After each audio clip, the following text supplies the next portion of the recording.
General Secretary of FDSA, Federation of Direct Selling Association, Mr. Kishore Verma and Mrs. Kishore Verma.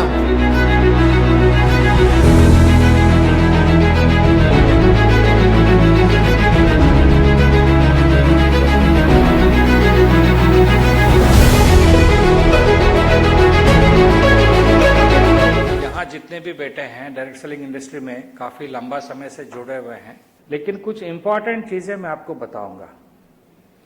आप सभी जानते हैं federation of direct selling association एक direct selling का association है जिसका मैं जनरल सेक्रेटरी के रूप से पिछले 12 साल से सेवा कर रहा हूं।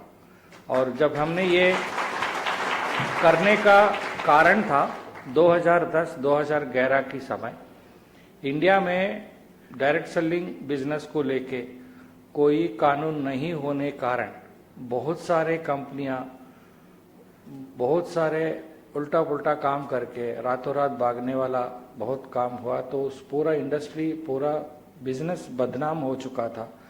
कोई इस बिजनेस को कोई लोग विश्वास करने तैयार ही नहीं था। जो लोग ज़्यादा टेक्निकल एजुकेशन नहीं है, कोई फाइनेंशियल बैकग्राउंड नहीं है और कोई सपोर्ट नहीं है, तो फिर भी अपना लाइफ में सक्सेस होना चाहते हैं, उन लोगों के लिए कोई माध्यम ही नहीं था। तो डायरेक्ट सेलिंग एक अच्छा अपॉर्चुनिटी, लेकिन कोई कानून नहीं होने के कारण वो गलत रास्ता ज़्यादा चला गया। और मैं जैसा सोचता हूँ वैसा और भी इंडस्ट्री में जो अच्छे खासे लोग हैं मेरी बराबर सोचते हैं, हम सभी मिलके संगठित हुए और वहाँ से हमारा संघर्ष शुरू हुए।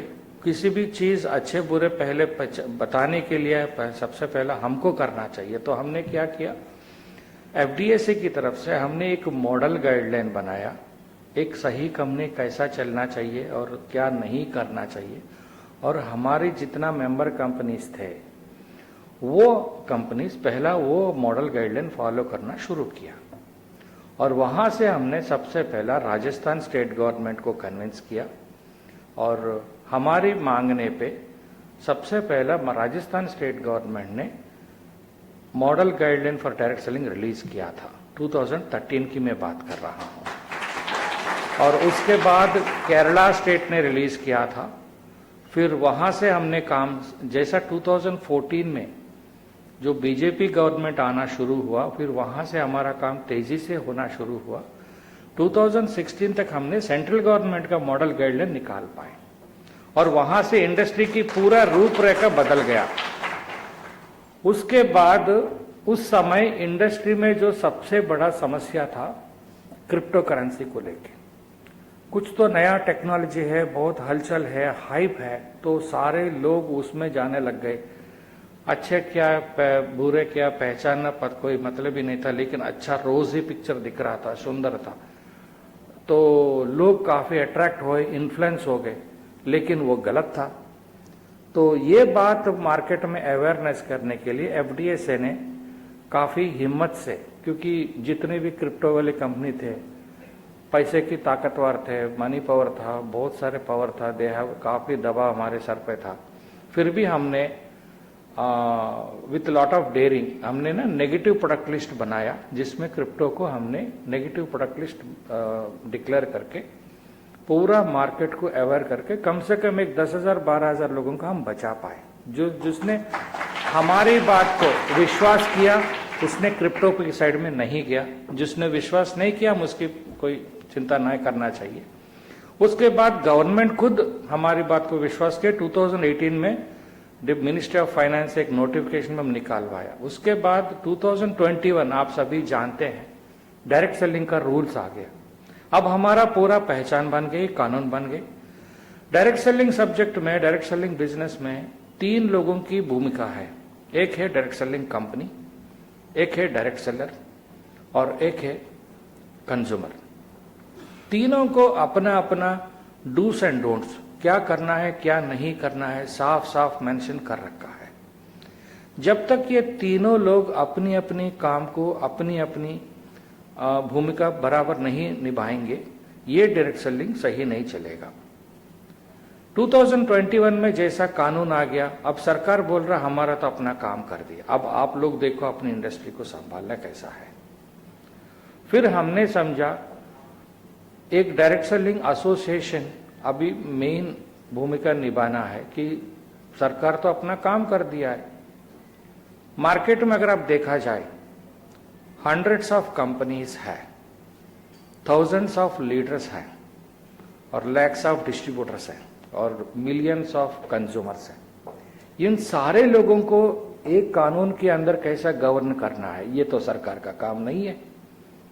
तो हमने समझा डायरेक्ट सेलिंग की जितना भी एसोसिएशन है, जैसे एफडीएस है और भी एसोसिएशन है, इनका भी मेन रोल ये है कि अभी सभी लोगों को अपनी अपनी सही रास्ते में चलाने का समझाना और जो भी इधर उधर जा रहे हो उसको ठीक करना और एक मॉनिटरिंग के रूप रखना, उसको जो अच्छा किया बुरा किया थोड़ा बहुत जहां तक हो सकता वहां तक समझाना।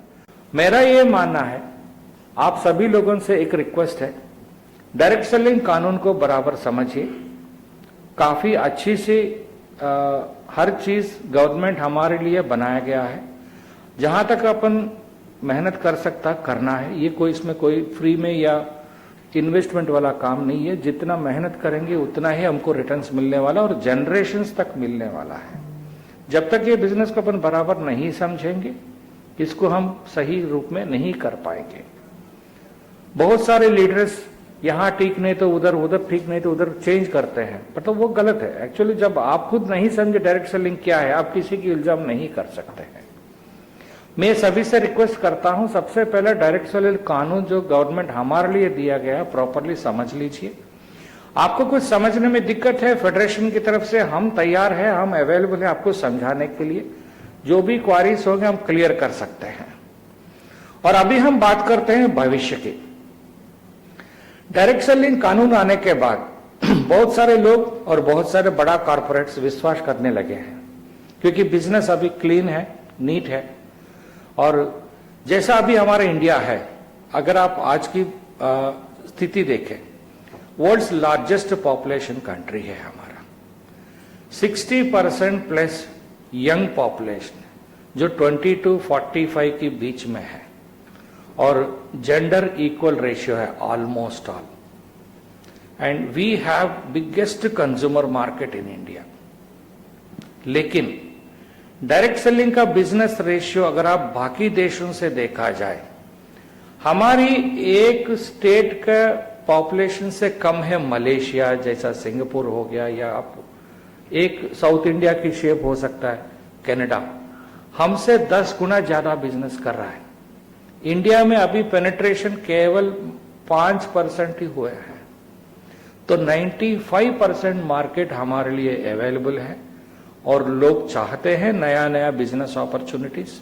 अगर सही कंपनी सही प्रोडक्ट ऑफर कर सकता है, we can do a big business.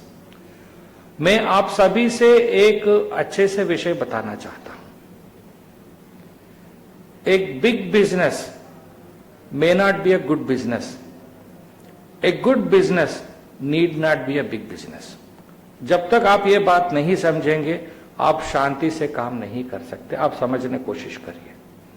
और इस विषय से मैं आज समाप्त करना चाहता हूं। इस मौके देने में मैं काफी संतुष्ट हूं। शर्मा जी बहुत बहुत धन्यवाद। Thank you.